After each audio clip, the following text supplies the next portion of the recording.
You're listening to the LA Football Podcast.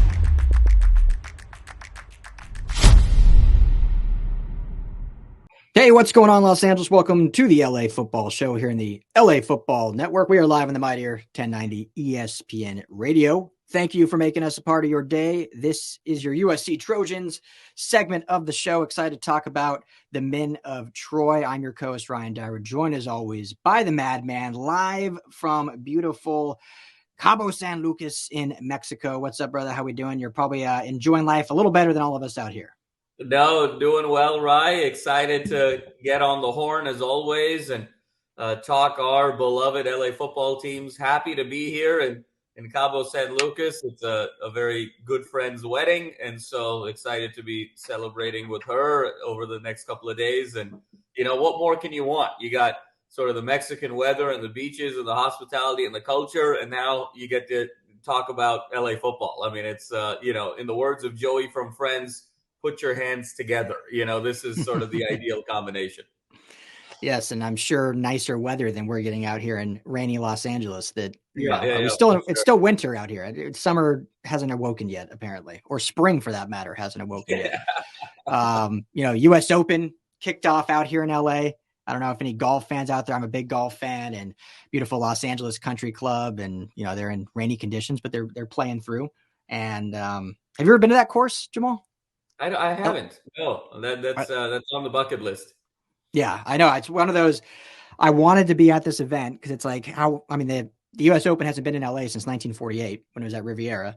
And it's a private, country club. So it's like, when else could you get on this course other than going to the US Open? And of course, tickets are outrageous to get to it. So unfortunately, I don't think I'll be attending. My goal was like Father's Day, be there with my daughter. And it's like, I don't think it's worth it, $900 to go walk a golf course as much as I'd like to. But anyway, one day, maybe we'll do an LAFB charity event there one day.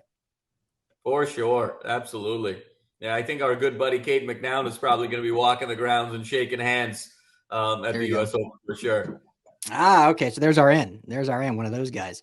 But yeah, hopefully everyone enjoys the Open. Happy early Father's Day for all the dads out there. For those, even if you're not a dad, you have a dad. It's a great day to celebrate, and obviously it means a lot more to me now being a dad. So happy early Father's Day. Hopefully you enjoy, and hopefully we do get some sunshine, because I know barbecuing is the big main event on Father's Day. So. All right. Well, Jamal, unless you have anything else to add, we can dive into some Trojan talk. Ryan, I always have things to add, but it's add away. Dive into the Trojan talk. All righty. So we a few weeks ago did we called them our preseason awards. Awards. Yep, absolutely. For the Rams and Chargers, and now we are doing it for the Trojans. And later on, not on this podcast or listen to the podcast, but later on radio, we'll do for UCLA. And so break down kind of what we see happening this season. And so the categories we have breakout player, we have comeback player, MVP, surprise star, make or break season. And we had freshman most looking forward to, but we can expand that to newcomer most looking forward to, since I don't know, there'll be probably one, maybe two freshmen getting playing time on either of these teams. So newcomer we're most looking forward to. So before we dive in, show is always brought to you by our friends at BetOnline. Head to betonline.ag today. Use our promo code BELIEVE, that's BLEAV, gets you a 50% bonus on your first deposit. NBA, NHL playoffs are done, but you still got baseball going on. You got football obviously coming up here in about a month and a half, so you can make all those future bets, and you can do it all at BetOnline. That's betonline.ag, promo code BELIEVE. Tell them the guys at the LA Football Network sent you. So, Jamal, do you want to start your breakout player for the USC Trojans in 2023?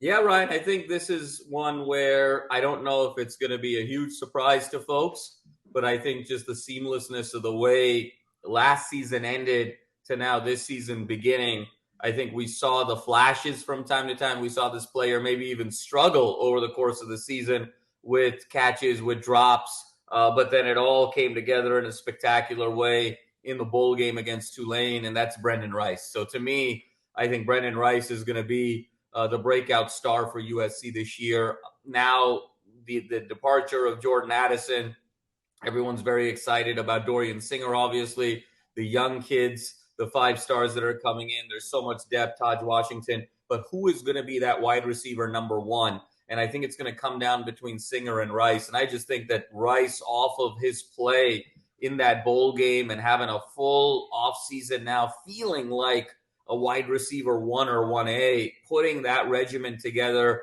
with the skills, it really felt like it was a light bulb moment in that game against Tulane. He looked like his dad a little bit in that game. I think Brenden Rice is going to break out in a significant way and either lead the team in receptions, yards, and receiving touchdowns, or be top 2 in all 3 of those categories, where last year he was, in the 4, 5, 6 range. So for me, Brenden Rice is the 2023 USC breakout player. Yeah, I totally agree. I actually chose 2 players that I have a feeling you were going to choose Brenden Rice, because he was one of mine. Just based on how his season ended, how his whole year went, his progression from beginning to end, just continually getting stronger, had the kind of drop issues early on in the season. And then that became an afterthought later on, who was just so sure-handed down the stretch. And then obviously you mentioned the Tulane game, which was a surreal performance. And if he can just stack that into this next season, he certainly is going to have not just a breakout season, but a potential Pac-12 leading season for him. The other player I chose, just in case you did choose him, and kind of a forgotten receiver in a way, and a lot of hype when he came over with Lincoln Riley, with Caleb Williams from Oklahoma, and that's Mario Williams. And a guy that, last year I wouldn't say had a unbelievable year, but 630 yards, 5 touchdowns. It wasn't like he was necessarily an afterthought. However, wasn't the forethought of the offense with Jordan Addison, with Brenden Rice's late season success, with some of the other receivers on the roster. And he's in a very, thick group again this year, even deeper, if you will. So breakout might be hard, going from 630 yards and increasing that based on everyone around him. But being in this system now for his 3rd season, yes, it's his 2nd season with the Trojans, but the same system, being with Lincoln Riley, being with Caleb Williams for his 3rd season, maybe there'll be some continuity there, and we'll see him kind of become not as much of an afterthought, more so of a forethought, and maybe go from that 630 to that 830 or 900 yard season. So Mario Williams, my breakout candidate for 2023. I love that one, Ryan. Absolutely. And it's very interesting, right? There was so much hype with Mario coming back with Lincoln Riley in the USC uniform, really expecting him potentially to even be, child. We didn't really know how good Jordan Addison was at the beginning of last year. No. Obviously, the Biletnikoff winner, he played at Pitt. There was a lack of playmakers on that Pitt team. So you always sort of wondered, well, was this just a function of volume and usage rate in terms of his statistics? Or is he really the franchise wide receiver that we all, he emerged to be? So the start of the year, there was still some debate, and there was a lot of conversation about Mario Williams being wide receiver 1, and then he started falling off of, the depth chart a bit. So to see him come back, I think is going to be very significant, especially when he's got these young pups on his heels, nipping at his heels, that have just as much, if not more, explosiveness.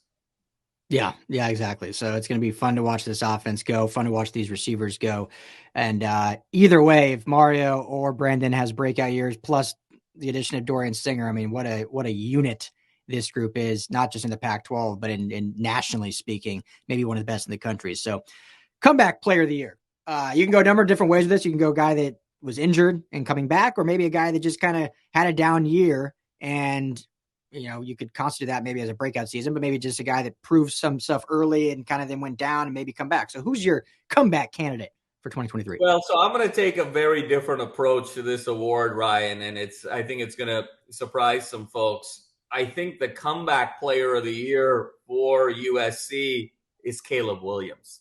And the reason I say that is this is the 2nd year now after winning the Heisman. And so there's always been that reigning Heisman winner. We've seen it now a couple of years in a couple of instances. We saw it with Leinart. We saw it with Tim Tebow. We've seen it with guys like Johnny Manziel. We've seen it with guys like Lamar Jackson, guys who have had to come back that 2nd year and have chosen to come back either because of eligibility or they wanted to work on something as the reigning Heisman winner. And for whatever reason, that 2nd year has never quite been as good as the Heisman year. And Archie Griffin, as a result, still remains the only player to win back-to-back Heismans, and he did it in 1974 and 1975. And so to me, how Caleb approaches this year, he's saying all the right things, he's doing all the right things in the offseason, but what his mentality is going to be from a competitiveness standpoint, how he's going to refine his game a little bit. There were little tweaks here and there. We've talked about the downfield accuracy. We've talked about maybe having a little bit too much patience in the pocket and turning it into a sandlot game. Those little things that he's going to work on to elevate his game to the next level. He's already the de facto number 1 pick in the 2024 NFL draft. But what he does in terms of the little things and the level of hunger he displays is going to trickle down to the rest of that team.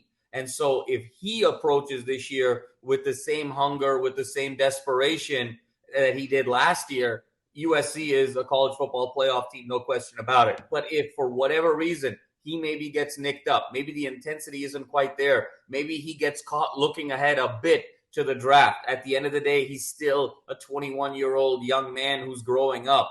That, I think, to me, is going to be the difference between potentially a 12-1 USC team going to the college football playoff and maybe a team that's 10-3 and maybe, sort of underwhelmed in terms of expectations. So how he comes back for 23 after the exceptional 22 season, to me, is going to be the storyline of this USC football team. And can he reverse the script, if you will, of those Leinarts, of those Tebows, of those Manziels, of those Lamars, and maybe take it up a notch after the Heisman year and potentially be the first back-to-back Heisman in nearly 50 years, to me, is why I have him as, quote-unquote, the comeback player. I love that. Taking the one word comeback and making it 2 words, come back, as he comes back from, obviously, an unbelievable college season. Yeah, I agree with everything you say. It's going to be very fun to watch, but obviously, he's what makes his team goes. We can talk about Lincoln Riley. We can talk about the receivers. We can talk about the running backs. We can talk about the defensive improvement. This team's going to win or lose or do what they need to do based on the shoulders and the right arm of Caleb Williams. So that's what, as it is with most teams in most situations, but it's going to rely solely on him to get this team to that next level, to the college football playoff, to a national title. And so how he comes back certainly will have something to do with that. So I went more the traditional sense of comeback. Sure. And it's going to be uphill, tough sledding, I would say, for this guy, just because of how much depth has been added to his position. And that's Eric Gentry, and a guy that, he did come back and finish the season, but I don't think he was fully healthy. Missed almost a month after getting injured in that first Utah matchup. Before I think he came back against Notre Dame, and then he played against Utah again, and then Tulane, but wasn't himself that we saw early in the year, who was arguably, outside of Tuipulotu, was arguably the best defensive player halfway through the season, and then they dropped off dramatically once he went out.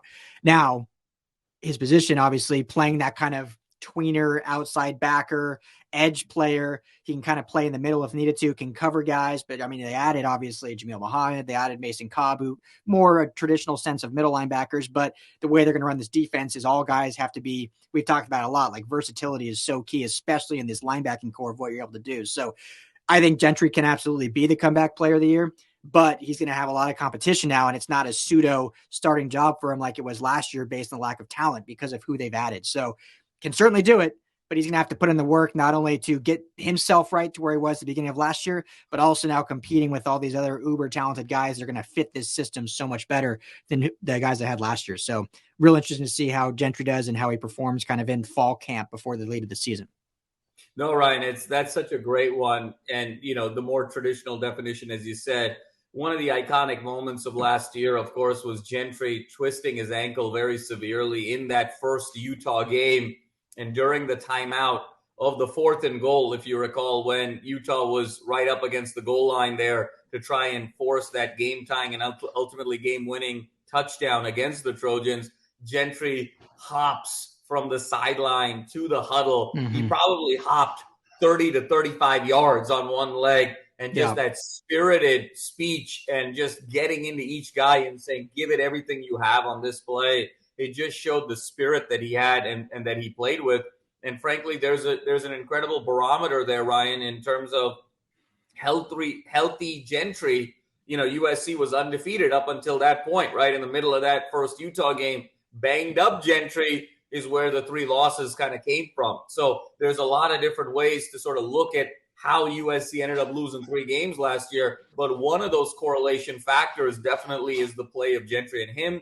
I think rounding out that linebacker group, you said it really well. I think Jamil Muhammad is just going to be super explosive, beeline speed, both to the quarterback as well as kind of blowing up plays in the backfield, being an incredible sort of defender of running backs and even tight ends out of the backfield, and really just doing very explosive things. And then when you think about Mason Cobb, you think about your traditional lunch pail inside backer who's going to get 10, 12 tackles a game and really just clog up the field and limit the big plays.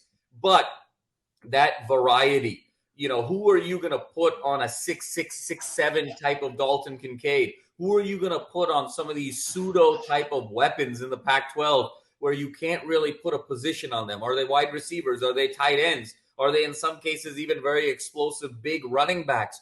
Those sort of non-traditional, let's call it offensive weapons, who do you put on those guys? And the answer invariably is Gentry.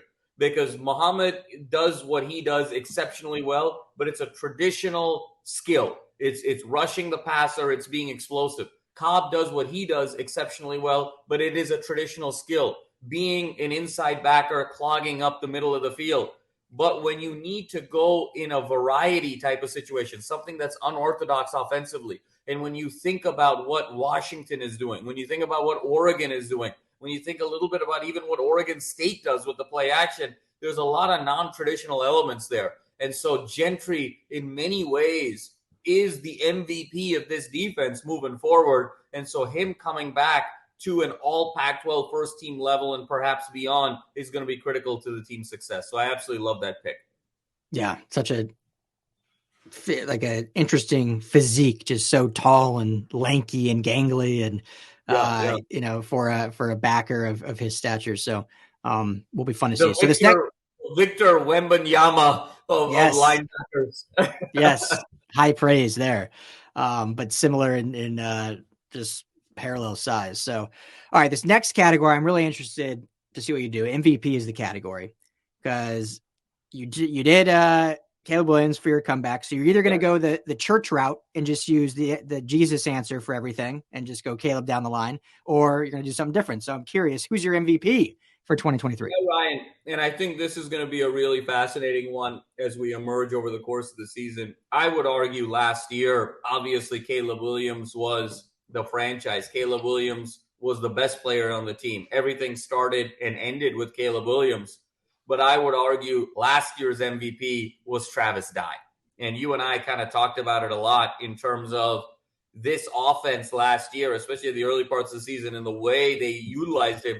It reminded me a little bit of kind of the greatest show on turf concepts that Mike Martz ran in leveraging Marshall Faulk and the way Travis Dye was used. Not saying that Travis Dye is as good as Marshall Faulk, by no means, but just the way he was used in terms of traditionally running up the middle, stretch runs, catching out of the backfield, blocking, all of these different things that he did. He was the one guy that was just so unique to this offense. And that's why the Coliseum held their collective breath when he got hurt and when Austin Jones had to step into that UCLA game and beyond, and everyone was concerned about dimensionality reduction, if you will, with this USC offense. So to me, and again, we talk about correlation, the fact that Dye couldn't really get the ball at the end of that first Utah game and then got hurt and couldn't play in the second Utah game nor in the bowl game, is that a coincidence that that's where the 3 losses came from, is when Travis Dye couldn't really be the way Travis Dye was set up to be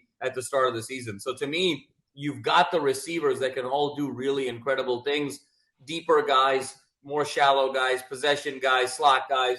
They've all got their role, but the guy who can kind of glue it all together is going to be that running back. And to me, Marshawn Lloyd is going to need to be the MVP of this USC Trojan team and take that baton from Travis Dye and be the every down back, but also be able to catch balls out of the backfield and just do a little bit of everything, the blocking, the receiving, the rushing. so those receivers have the time and the space to do what they do. So Caleb also has the rhythm to be magical in the way he is. Because if Caleb has to be the MVP of this offense unequivocally, I don't think that's actually going to set USC up for success. They are going to need that variety. Again, variety being such a key term, defensively with Gentry and now offensively with Marshawn Lloyd. So I'm looking for Lloyd to be that MVP. And if it can't be Lloyd, are one of these younger running backs going to step in for Lloyd? One of these freshmen, could Raleek Brown bounce back, and really kind of take on that Travis Dye role? Because that is the role for all of the conversation, Ryan, around the Lincoln Riley offense being so pass happy, so vertical oriented and through the air. Even when you go back to his Oklahoma days, the meat and potatoes, the bread and butter of this offense was always having an every down back that really set everything else up. And so to me, who that is going to be the MVP. And for me, the betting favorite to start is Lloyd, given his production at South Carolina, his ability to break out, but also that rapport and relationship that he's established with Caleb in Pop Warner, in high school, even though on rival teams, being from that same region. I think that chemistry is going to play a huge role in USC's success this year.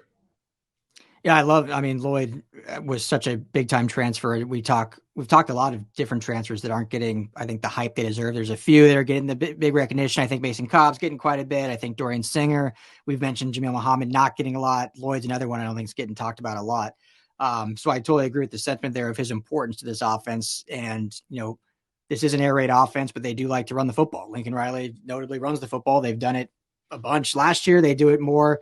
They want to do it more this year. They also want to get the tight end more involved. So hear everything you're saying. To me though, it's Caleb Williams. I mean, sure. I agree with that. And I love the taking a different approach. Absolutely love Travis Dye last year. And I agree 100% how important he was to this offense. No punts against Tulane. I don't think they lost because no Travis Dye. They lost because the defense couldn't stop a sniffle. So to me, Caleb Williams got to be MVP. We talked about it with the pro teams, Chargers. If Justin Herbert's not your MVP, this is going to be a catastrophic season for the Chargers. If Caleb Williams is not your MVP, this is going to be a rough season for the USC Trojans, even if Marshawn Lloyd has an unworldly type. Well, if he has an unworldly type year and Caleb doesn't have a bad year but can just take a step back, then that's kind of what you're saying, which that I do agree with. They can definitely still have this thing go by Caleb not having to be Superman. So that I agree with. But overall, I think he'll be your MVP. But both will be good. I'd rather have both be MVPs. Ryan, it's one of those things where, this guy is the face of the sport. I mean, there's just no question about it. He is the face of college football. And, so goes USC, so goes Caleb Williams and vice versa. And so there is obviously that is the obvious answer. And it's the answer that we all can agree on. There's enough said there. I think, though, there is a tendency where our guy's going to be overly reliant on him. Yep. And so I think that is the one area that you just have to watch for. Is he going to be the best player on the team? Obviously, by a lot. Is he going to be the most important? Obviously, by a lot. Is he the guy that everyone's going to be scheming for? Obviously, first and foremost, option A, B, and C. But if it's all just Caleb Williams and there isn't, let's be honest, for as great as Caleb Williams was, and, you mentioned kind of the Tulane game had nothing to do with Travis Dye. Well, guess what? Oregon State, they're not even in a position for Caleb Williams to sort of make that throw at the end of Jordan Addison and win that game without Travis Dye. So USC probably, we talk a lot about kind of the Utah games on the back end of getting robbed at the end of the season. They caught a break at the beginning of the season, in terms of that game against Oregon State. There were some games even against, you sort of look at UCLA and you look at, Kyle Ford playing so big at the end of that game, ironically enough, now switching uniforms. You look at Austin Jones playing so big, ironically enough. At the end of that game, Caleb Williams didn't have the ball in his hands. He could do nothing. If UCLA executes, that's another loss for SC. So there's going to be moments in the season where it can't just all be Caleb Williams all the time. And so very much so, he is the face of this team. But someone else is going to have to be critical in critical moments to be able to get to where SC wants to get to, and that is a college football playoff berth. To double click on the reliance piece and thinking of, we talked about this and looking at the Chargers. Derwin James, one of the best safeties in football.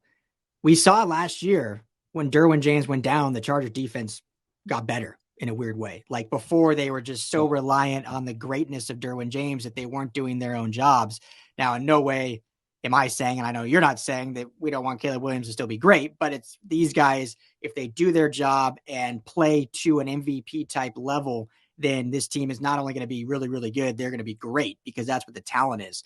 And so hopefully we'll see that and not just rely on Superman being Superman, and, you know, give him a break sometimes and let him be able to drop back 15 times, throw for a cool 280 and just let the rest of the team do their thing. So that would be better for everyone involved. So, all right, next category. This should be a fun one. Surprise star. So this can go a number of different ways, but a guy that maybe is not just getting the hype they deserve or wasn't on the team last year, however you want to go with it, but just a guy that might surprise people and is going to be, it's going to be similar to like Breakout in a way, but more surprising, I think, than Breakout. Who you got? Yeah, I think the surprise star for me, Ryan, I think is going to be Anthony Lucas. I think that there's, obviously he wasn't on this team last year. I think there's a lot of hype there, a lot of conversation around Bear Alexander, of course, given, where he came from in Georgia and whatnot. Obviously, Jameel Muhammad's getting some buzz and Mason Cobb's getting some buzz, and a lot of talk about Sullivan from Purdue, obviously. But I just think Anthony Lucas, in terms of what he can bring, in terms of size, in terms of speed, in terms of explosiveness on that defensive line, I think can be an absolute game changer. And I think a few weeks into this season, he is going to become a household name defensively, whereby everyone is going to sort of worry about where he is in terms of on the gap, on the line, and have to sort of shade over or chip over from an offensive line perspective or a tight end that really kind of opens up some of these other athletes to do their thing. I just think that just the raw skills are just so apparent. And now you sort of put him into a system where, for all of the negative around Alex Grinch, I think the one positive that he has brought year over year over the course of his defensive coordinator career is a simplification on the defensive line. And I think if you're a great athlete, the game is just really simple and easy on that D line. Now, it gets very complicated. That simplification really rears its ugly head in the linebacker room and in the secondary room, where you get gashed on the second and third level of the defense. But for that first line of defense at the defensive line, if you can just run fast and be explosive and are quick laterally with your feet and use your hands really well and just are naturally gifted, that ability to sort of rush the quarterback, clog in lanes, for the running game, I think Anthony Lucas just has all of the makings to be USC's arguably most productive defensive player this year. He's a 5-star. It didn't quite work out at Texas A&M. I think he's hungry and eager to really put something together on the field. I think the USC defense is hungry for that star to truly emerge. And they've sort of approached recruiting this year of putting their bets on 4, 5, 6 guys and saying, hey, even if 2 of these guys hit big, that's really what we're playing for here in terms of being able to take this defense to at least an average level that will ultimately get us into the CFP. And so to me, Anthony Lucas is going to be that guy that isn't really getting talked about as much. He's part of this group of recruits. He is going to separate by week 3, 4 of the season and be one of the household names of this team in 2023.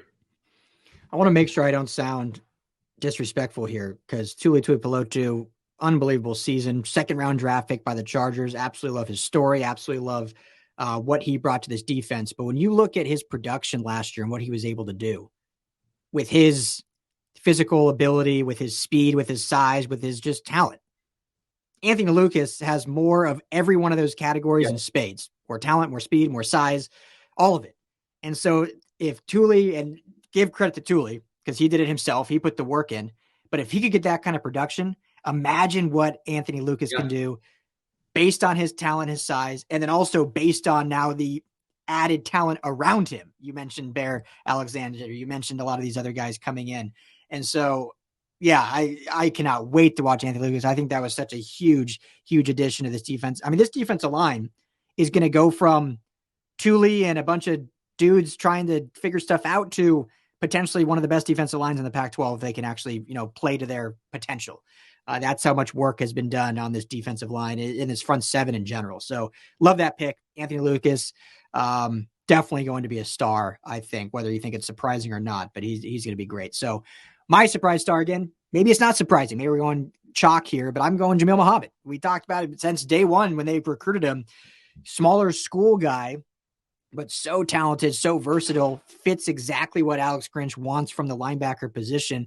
Kind of a Gentry type versatility, but with more physicality and more talent and more tools to play with. So I think he's going to add so much to this position in terms of coverage skills, in terms of pass rushing, in terms of actual run stuffing. So, whether it's him and Mason Cobb, whether it's Mason Cobb and Shane Lee and Jamil Muhammad coming off on third downs, whatever it may be, I think he's going to make his impact felt. And if he's not a household name among Trojan fans yet, I think he certainly will be in 2023. No, Ryan, Jamil Muhammad, obviously, I think he's him and Lucas, to me, are the two most naturally gifted guys in that front seven.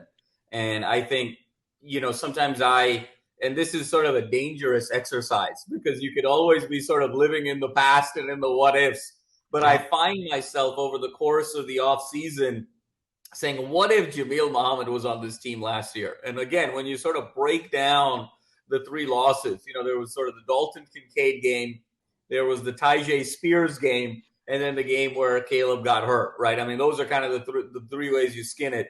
And if Jamil Muhammad was in that first Utah game, you sort of wonder if the passing lanes would have been as clean for Cam Rising to Dalton Kincaid, just given his explosiveness, his ability to kind of shoot the gap, close space in a hurry.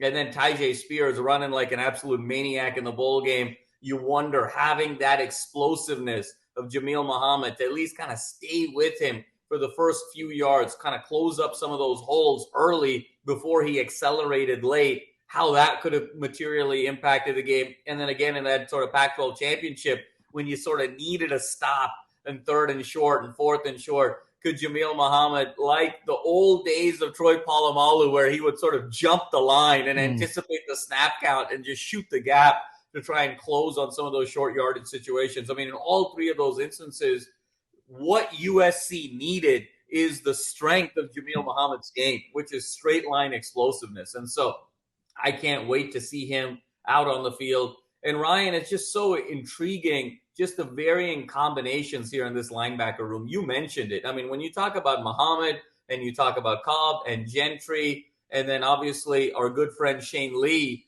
just the different things that you can do in terms of almost running these hockey type of lines and doing these sort of line changes at the linebacker level, I think is just going to give this team a quality of depth that they just didn't have last year. And so just can't wait to see Muhammad. And then you see sort of Muhammad on the back end of the front seven with a Lucas on the front end. And, you throw in your Sullivans and you throw in Bear Alexander.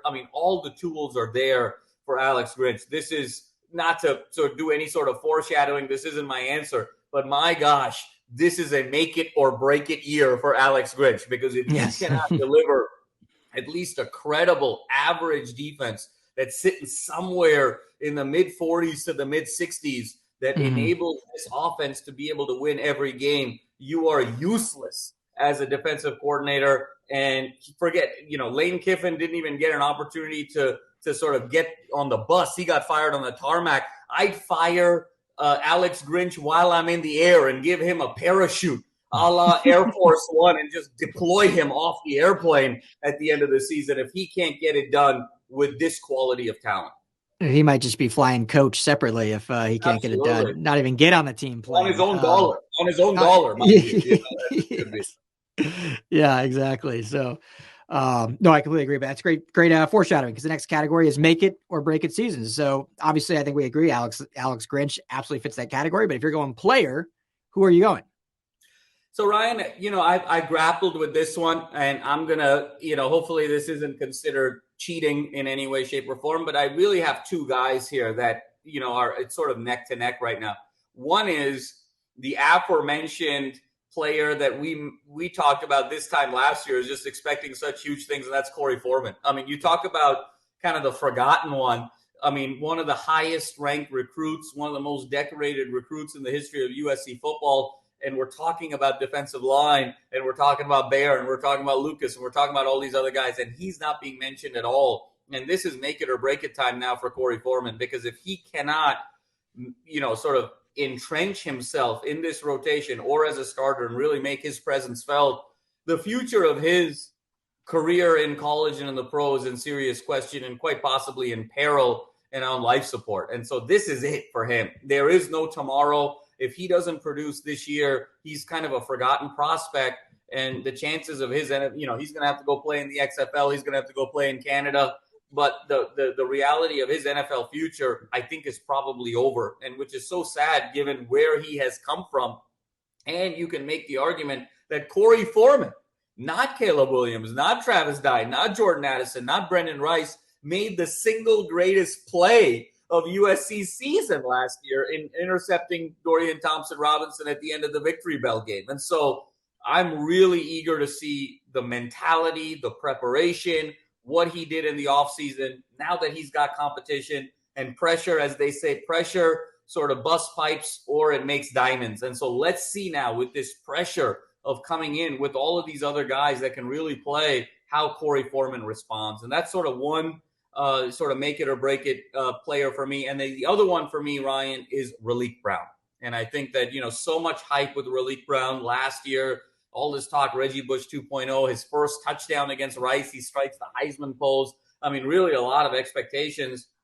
Didn't quite happen last year in the same way. Obviously, Travis Dye got the primary of the carries, and then Austin Jones at the end of last season. But where does Raleek Brown now fit into this team? You recruit and bring over Marshawn Lloyd from South Carolina. You got these young stud freshmen that really showed out in the spring game. And now over the course of spring practice, you're seeing Raleek Brown in the slot a lot. He didn't even really get reps in the backfield, and now he's in the slot. So he's in this weird, like he's not really a running back. He's not really a wide receiver. We're trying to find a way to get him touches. This is make it or break it for me for Raleek Brown in terms of finding a role on this team in a credible way. Or I think he is candidate number one to enter the transfer portal. He may be this year's version of Gary Bryant Jr. And so to me, it comes down to Foreman on defense, Raleek Brown on offense. Yeah, Brown's such an interesting situation because the talent's obviously there. Didn't quite establish himself enough last year. Then now there's just so much depth. It's like, where do you fit? As you mentioned, not really lining up in the backfield, lining up in the slot. But is he even needed in the slot? When you look at not only who they have at receiver, but Deuce Robinson coming at tight end. They just got another 4-star recruit coming in next year at tight end. And we know how Lincoln likes to use tight ends, kind of different variations. And so is he just out by lack of, just too much depth? And so I agree with you 100% there on offense. My make or break season was also Korey Foreman, so I don't need to say too much more on him.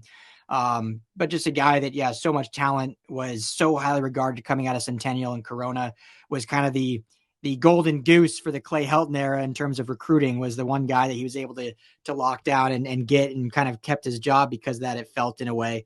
And, 2.5 sacks his freshman year, 0 last year, only 9 total tackles all of last year, had the aforementioned amazing interception against UCLA, but just not really a factor. Doesn't even play all downs, didn't even play really some games outside of a handful of plays here and there.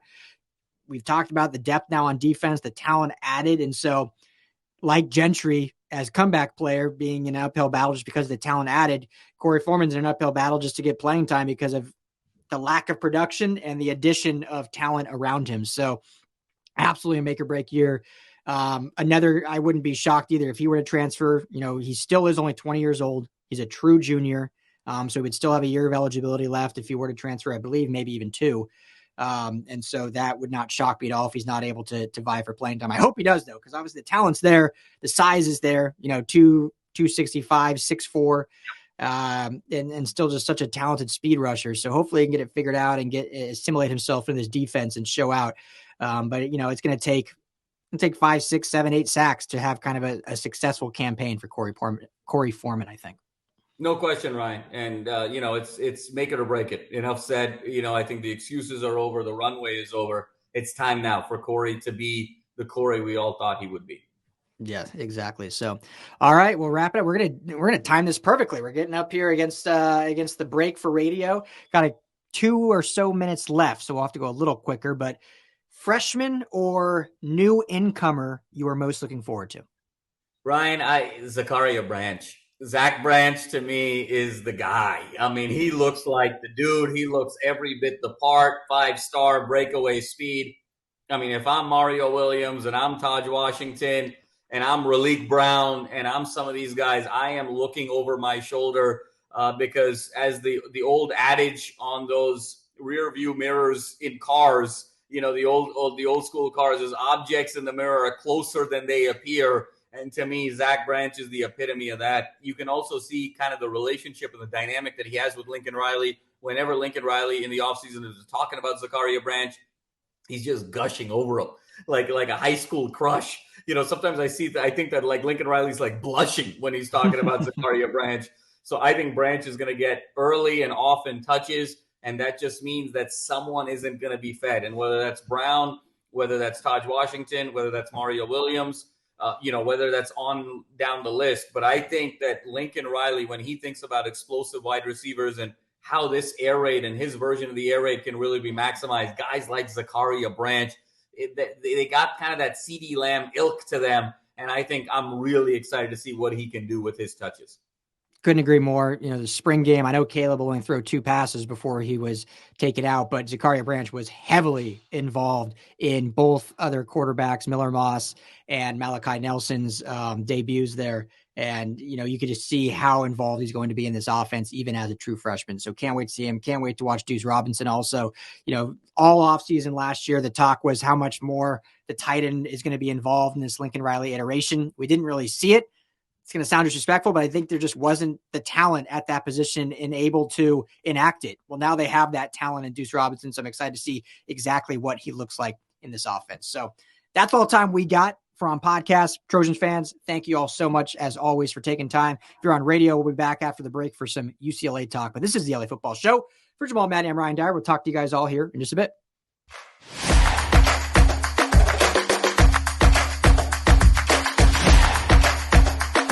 You're listening to the LA Football Podcast.